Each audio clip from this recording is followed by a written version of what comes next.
Itu contoh yang sangat nyata gitu ya.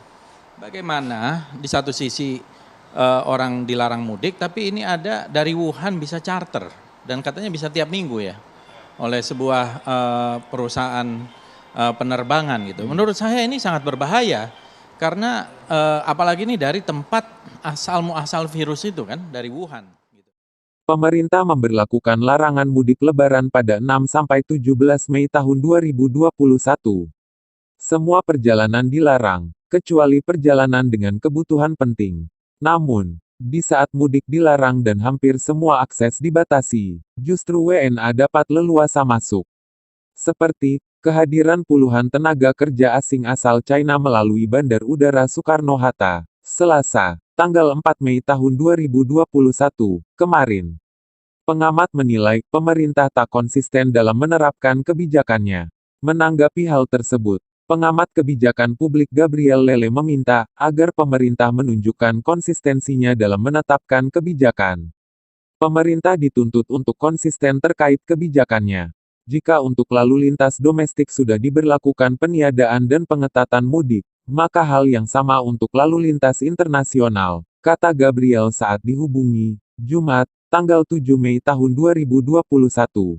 Menurutnya, apabila pintu bagi WNA dibuka pemerintah sama dengan berlaku diskriminatif terhadap warga negaranya sendiri. Pemerintah memberi perlakuan istimewa terhadap WNA, sementara pada warganya sendiri justru membatasi pergerakannya. Selain itu, Gabriel menilai masuknya WNA di saat seperti ini juga patut diketahui secara jelas urgensinya. Karena yang diberi perlakuan adalah WNA China, perlu dilacak urgensinya. Mengapa Cina? Bagaimana dengan WNA yang lain? Pemerintah tidak diperbolehkan memberikan perlakuan diskriminatif terhadap WNA manapun kecuali terdapat alasan objektif, sebut dosen manajemen kebijakan publik Universitas Gadjah Mada itu. Dia juga menyampaikan pandangannya terkait perlunya penerapan kebijakan satu pintu oleh pemerintah terkait penanganan pandemi COVID-19. Selama ini, publik kerap dihadapkan pada kebijakan yang antar instansi pemerintahan berbeda satu sama lain. Misalnya Kementerian Perhubungan yang sempat menyebut pemerintah tidak akan melarang mudik, padahal pemerintah melarangnya.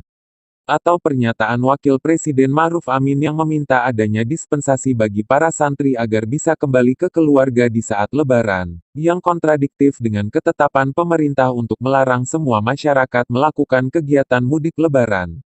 Yang terpenting adalah pemerintah segera menerapkan kebijakan satu pintu. Integrasikan kebijakan lintas kementerian dan daerah supaya tidak ada kontradiksi semacam ini. Pungkas Gabriel.